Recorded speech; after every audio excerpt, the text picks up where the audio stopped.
novamente, né? Embora sejam menos exercícios do que os de sociologia. Olha a listinha de presença mais uma vez. Pronto. Assim, o nosso segundo encontro de geografia tratou dos blocos econômicos supranacionais. Vocês se lembram disso? O primeiro foi mundo globalizado, o segundo, blocos econômicos supranacionais, e agora, vou corrigir os exercícios, né? No próximo encontro de geografia, que vai acontecer quinta-feira, nós, nós vamos ver, nesse segundo encontro de quinta-feira, as desigualdades sociais e econômicas no mundo globalizado. Então, é basicamente falar sobre o fenômeno do subdesenvolvimento, e além de falar sobre o fenômeno do subdesenvolvimento,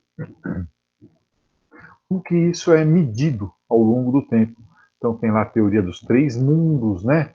Primeiro mundo, segundo mundo, terceiro mundo. Tem a oposição norte-sul, desenvolvidos e subdesenvolvidos, e a forma de medir isso através do IDH.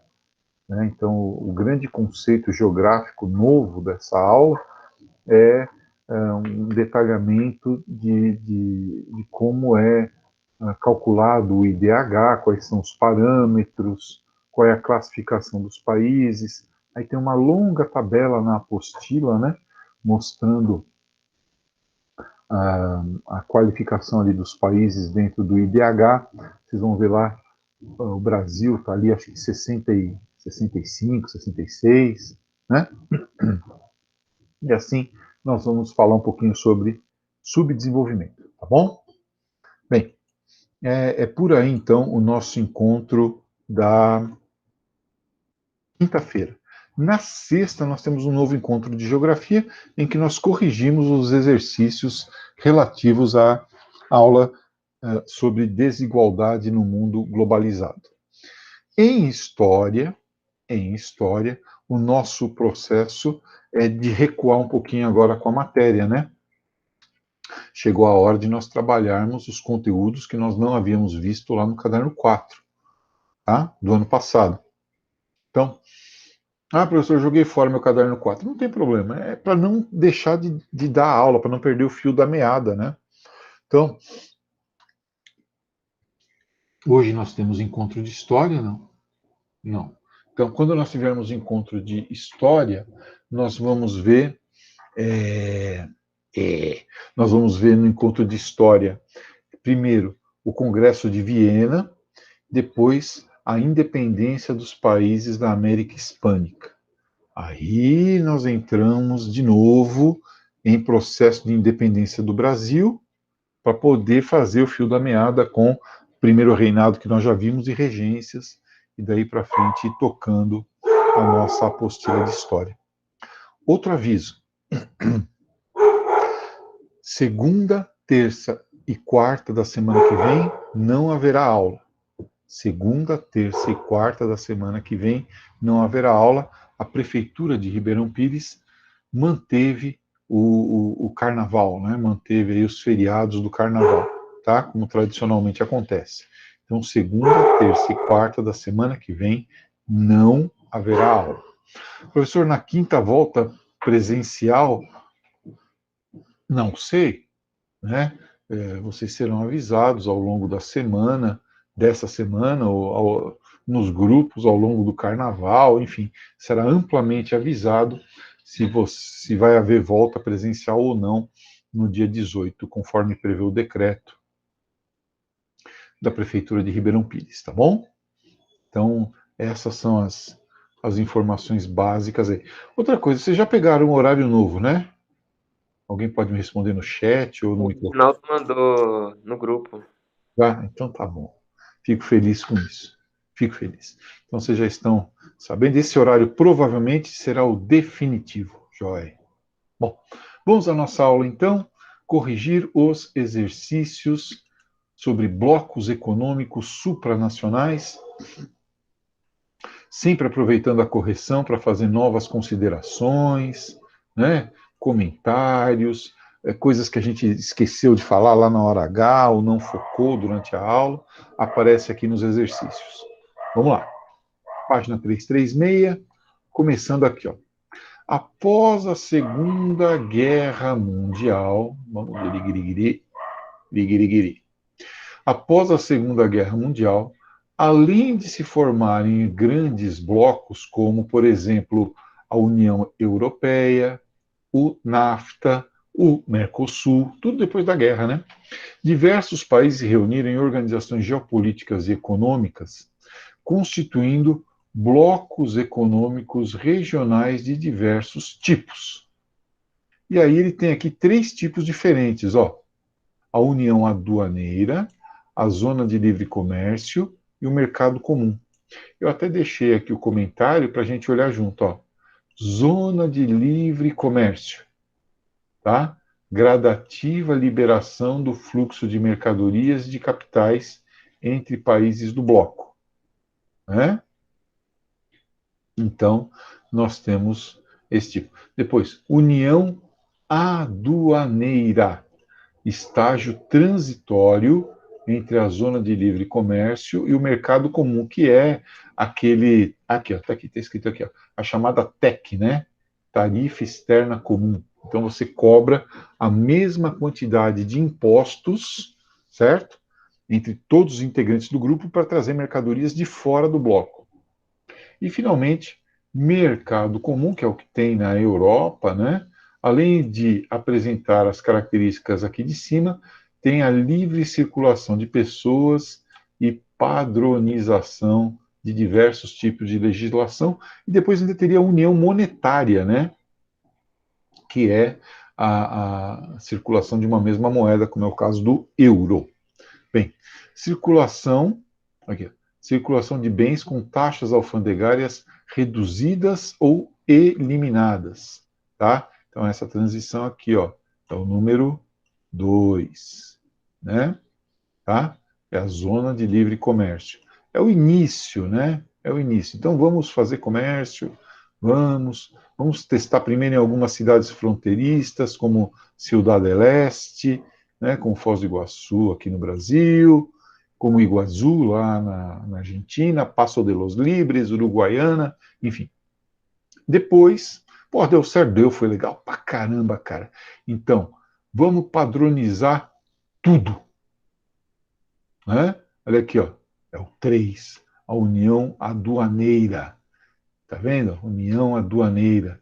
Nessa daqui, ó, já temos o bloco formalizado, com regras e tal, mas ainda precisa, e não dá para falar que é uma integração total, né? Então, a segunda aqui é o 3. E, finalmente, livre circulação de pessoas, bens e serviços. A União Europeia é o mercado comum, é o 1, tá? Por enquanto, o Mercosul está caminhando para isso. Veja, já unificou as placas dos carros, né? Está unificando as placas dos carros. O passaporte é comum. Você não precisa de passaporte para entrar nos países do Mercosul. Então, estamos dando passos na direção do mercado comum. Assim, alternativa C, 2, 3 e 1. Subunda. Olha, para quem quiser ser um filho da PUC, é só seguir essa questão. Sobre o processo de consolidação, então aqui é meio de história, né? Consolidação e ampliação da União Europeia. Ele está nos perguntando o que é correto, não o que é incorreto. O objetivo da União Europeia é a constituição de um bloco militar. Não, já acabou, já era. Tá? Uma das últimas coisas que eles se preocupam é com essa questão militar, até porque, no âmbito da União Europeia, boa parte das questões ligadas à defesa do bloco estão ligadas à OTAN, Organização do Tratado do Atlântico Norte, mas principalmente a fortíssima presença através de bases militares, aeroportos, etc., a forte presença militar dos Estados Unidos. Então, boa parte dos custos, boa parte das tarefas ligadas à defesa na União Europeia estão ligadas aí à OTAN, mas principalmente aos Estados Unidos. A União Europeia é uma das zonas mais ricas do mundo. Entretanto, tem disparidades internas. Tem, né, tem a Polônia e tem a Alemanha. Tem Portugal, ou Espanha, ou Irlanda, e tem a Holanda, a Inglaterra, né? Entre as suas regiões, em termos de rendimento e oportunidades que foram agravadas com a ampliação dos seus membros, principalmente em direção ao leste europeu, né? Os antigos países socialistas, Hungria, República Tcheca, como eu disse, a Polônia, né? Também ali descendo um pouco mais na região da Iugoslávia, da ex-Jugoslávia, né? A Eslovênia, a Croácia, esses países têm um atraso econômico bastante significativo aí. Na União Europeia, os Estados componentes abrem mão de sua soberania em termos militares. Não, não abrem mão, não, viu, pessoal? Eles têm ainda seus exércitos nacionais, tá? Por isso passam a cumprir decisões coletivas. Foi como uma entidade única que ela votou a favor da invasão do Iraque. Na verdade, votou contra a invasão do Iraque, o que não impediu o Iraque de ser invadido pelos Estados Unidos juntamente com a Inglaterra, tá? Então, alternativa B. Questão número 3, o nome do tratado. Ó, isso aqui é uma questão bem factual, né? É sabe, não sabe, né? Tratado realizado em 92 e que acabou gerando, no final das contas, o aparecimento do euro, né? A partir, no entanto, o euro de 1999, tá? Então, de 92 a 99, houve uma adaptação dessas economias até que, em 99, o euro foi adotado como moeda única. Isso aconteceu no Tratado de Maastricht, tá? Tratado de Maastricht, certo? Então, 12 membros do mercado comum europeu resolveram aumentar suas relações. Na cidade de Maastricht, lá na Holanda, foi firmado o acordo que estabeleceu um cronograma para o euro, né? Tá certo? Tratado de Lisboa é a adoção de uma constituição única. O Tratado de Roma é o da criação da Europa dos Seis, né? Em 1957. Tratado de Nice, nada, e Tratado de Amsterdã, menos ainda, pela liberação da maconha para uso recreativo. Então, tá aí a alternativa B. A questão número 4 nos mostra várias relações comerciais. Quanto maior a bola, maior aí as importações provenientes do próprio continente, tá? Mostrando aqui para nós os Estados Unidos no seu território continental e o Alasca, né? Que fica por ali também. Aqui também é Estados Unidos, né? São as ilhas do Havaí, né? Notem como o Canadá e o México importam grandes quantidades do próprio continente. Por quê, pessoal? Porque eles fazem parte do NAFTA, junto com os Estados Unidos. Né? Então, os Estados Unidos mandam mercadoria de porrada aí para eles. E depois tem os outros, né? Como aqui Brasil, né? Chile, Argentina e tal, com uma participação um pouquinho menor nesse sentido. Venezuela, Colômbia. Bem, o comércio externo constitui um dos aspectos mais importantes da economia nacional em tempos de globalização. Observe, por exemplo, o mapa abaixo que apresenta importações dos Estados Unidos provenientes do continente americano. Então, eles importam muito do Canadá, importam muito do México, importam os ziques do Brasil, petróleo da Venezuela, alguma coisa da Colômbia. Então, isso aqui, ó. Por que Canadá e México são os países que mais exportam para os Estados Unidos? Por conta de um acordo comercial chamado NAFTA, tá? Ó, Tratado Norte-Americano de Livre Comércio, certo? Composto pelo Canadá, pelos Estados Unidos e pelo México. Pobre México, tão longe de Deus, tão perto dos Estados Unidos. Bem, a principal explicação para o elevado intercâmbio de mercadorias dos Estados Unidos com seus dois principais parceiros, Canadá e México, no continente americano, a existência de um acordo comercial chamado NAFTA, né? Não tem unidade monetária, né? Deus me livre, os americanos não querem que países podres como o México, por exemplo, adotem o dólar como moeda nacional. Igualdade tributária, os mesmos impostos, não, e uma infraestrutura integrada também não, né? As mesmas ferrovias, as ferrovias nos Estados Unidos têm muito mais densidade, da mesma forma, tem muito mais densidade em suas rodovias, etc. Tá? É um acordo comercial mesmo, né? Assinado ali em 1994, né? Aí o NAFTA, início dos anos 90. Fundação Getúlio Vargas, no decorrer do século XX, para a organização de projetos de blocos econômicos, foi necessário superar rivalidades históricas, como aconteceu, por exemplo, entre Alemanha e França, lá na Europa, né, ódios históricos como México e Estados Unidos no âmbito do NAFTA, e aqui no Mercosul, as rivalidades históricas entre Brasil e Argentina, né, entre Brasil e Argentina. Quando o Brasil e a Argentina deixaram de lado as disputas por hegemonia e engendraram um acordo nos anos 80, que posteriormente originou o Mercosul, com a assinatura do Tratado de Assunção em 1990. Tá? Esses exemplos permitem, afirmar que a herança colonial dá maior flexibilidade aos países americanos. Não, não dá maior flexibilidade, não tem nada a ver. A herança colonial, na verdade, vai querer mais que a gente se relacione diretamente com eles do que com uma relação interna. Além disso, a herança colonial sempre existiu e nunca foi motivo de união. Quando o objetivo é reduzir ou eliminar desníveis, as diferenças históricas são abandonadas. Quem dera, né? Para ajudar a humanidade, a gente abandona as rivalidades. Não, isso aqui é ingênuo. C. As questões de natureza étnico-cultural podem ser relevantes para estabelecimento de relações comerciais. Que bobagem. Veja, um dos nossos grandes parceiros é a China. Não tem, né, etnicamente, a China não tem uma relação muito grande com o Brasil.